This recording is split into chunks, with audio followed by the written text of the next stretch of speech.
But I had it, you know, Tucker, I think you know this, and some of you know this because I wrote about it on X.com. But when X.com was Twitter, I did an interview with the Tucker Carlson Tonight Show on Fox News, and I got a message from a guy named Charlie Kirk that said, "You did a great job. I really liked what you said, and let's keep in touch." And that began the start of my friendship with Charlie Kirk. That was the first time I had ever communicated with Charlie Kirk. So you've known him for a long time. You talked to him about a lot of issues, and I want to talk in part about how to honor Charlie's legacy, because I think that he modeled civil discourse within the right. He accepted there were big disagreements on all these issues, but he thought we were all on the same team and we could debate this stuff, but actually have a drink at the end of the day and recognize that we were all trying to accomplish fundamentally the good of the country. So I want to talk a little bit about that. Before I get there, just tell me about your buddy, Charlie Kirk. What was he like? What did people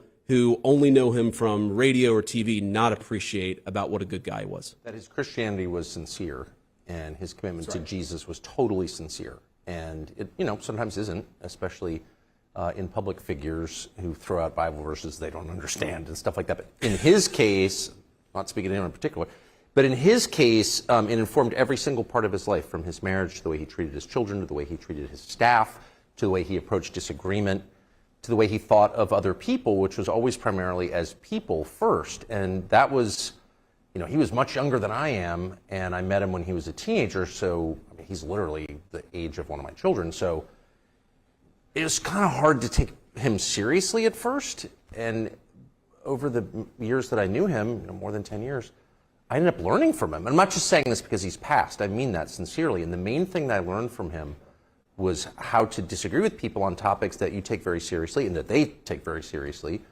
without hating them or without feeling bitterness. I mean, it wasn't, you know, if people knew what was going on behind the scenes, you know, there was a lot going on behind the scenes, and it was intense, and it was bitter. And, you know, because the divide, particularly in foreign policy questions, is very real in the Republican Party. The neocons versus the realists, or however you want to describe it. He was on the realist side for sure, but he was mad at the people who disagreed with him. He liked them as people. He agreed with them on some things, and he would always say that. You know, I agree. In private, he would say that, and you know, I was involved in it because people were mad at him for having me at his conferences or for talking to me, and so we had cause to talk about it a lot up until he was assassinated.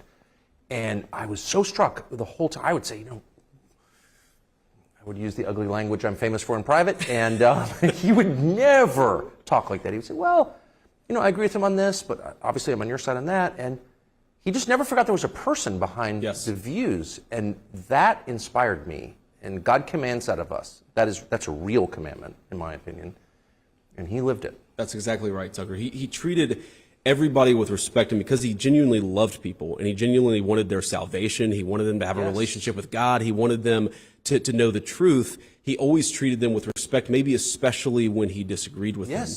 And I think about this. So you talked about foreign policy. That is one of the big divides on the American right now. And the thing that Charlie seemed to understand intuitively is that the coalition that made Donald Trump the President of the United States and J.D. Vance the Vice President of the United States, it included Tucker Carlson, but also Ben Shapiro. It included people who did disagree vociferously, but agreed on 70 or 80% of issues. And fundamentally, the question Charlie would ask is, if you're a good faith person and you're trying to do right, then you are part of the Big Ten. And I think that's something that we have to try to model together, because Charlie's no longer around to do it for us. And one way in particular, I was very touched by this. I actually texted Mark about this because, you know, you very generously have put out some donation link to help support Charlie's family. And think about it. You know, Erica and the kids, most importantly, they're grieving the loss of a dear husband and father, but somebody, us, we're going to have to step in and fill the gap to provide for them in a way that Charlie no longer can't, because he was taken down by an assassin's bullet. You know who I saw share that link was Mark Levin. And I thought it was a really good example of how Charlie was able to bring people together from across our movement, so long as we were operating in good faith. That was the question. If you were good faith, you're on his team. That is exactly right. And good faith is the measure. And I have to say, I think now is exactly the wrong time to appropriate the memory of someone and the emotion that comes with that, the really intense emotion that all of us feel at his murder, and use it for your own parochial ends. Like, he stood for this, and I think the reason that Charlie was able to bridge the gap, particularly in foreign policy, is because he had, for example, genuine affection for Israel, which he expressed to me in private many, many times. Like, I love Correct. Israel. I don't think we should have another forever war, regime change war against Iran. And I think that made complete sense to me. I sort of agree with that, actually. And so it allowed both sides to talk to him because they felt like, this person doesn't hate me. It doesn't need to get existential. It's not about disliking me or some weird bigotry. But I don't think it's helpful for people to jump in, particularly foreign heads of state, to say, this is what, he lived for my cause or whatever. That's disgusting, actually. Don't do that. That turns everybody off. You don't help your own cause by doing that, and it's also literally untrue. So I just hope that we can continue in, I'm not exaggerating, the spirit that he operated in, which is one of love for other people, including people we disagree with, and don't make it, as small bore as that. That doesn't help. Yeah, so one of the issues, Tucker, and I agree with you, that he would express disagreements with the administration on. There are two that jump out. Is one, Charlie was a hardliner on immigration. He wanted us to control our borders as much as possible. Yes. He wanted us to ramp up the deportations. I remember having conversations with Charlie where he would say, why aren't the deportations higher? Why aren't you doing more? And I would talk to him. But it wasn't, hey, I don't understand this, or I disagree with you, and therefore I'm going to blast you and assume that you're in bad faith. It's, I'm a free citizen. I love you guys. I supported you guys, and I'm going to use my platform to try to accomplish as much good as I possibly can. And I think that made him such an effective operator. And I would talk to Charlie. I'd say, Charlie, well, look, here are the reasons why. And as you've seen, Tucker, we've ramped up deportation numbers.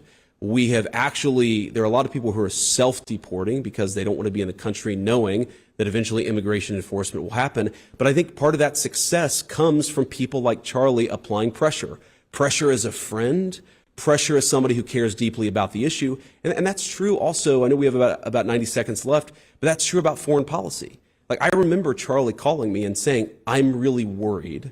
And this is back in the summer when the Iran strikes were sort of first being contemplated.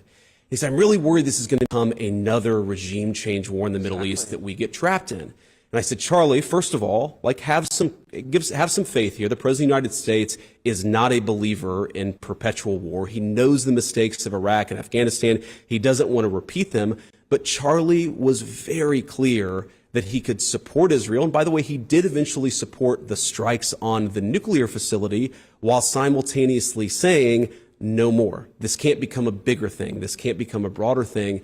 And again, I think he modeled a really good way of applying pressure, of disagreeing when you do disagree, but also recognizing that so long as you're operating in good faith, we're all part of the team. And that's something I'm going to try to take from Charlie's legacy, is not that we're always right, not that we can't take criticism, but that we all should try to work together.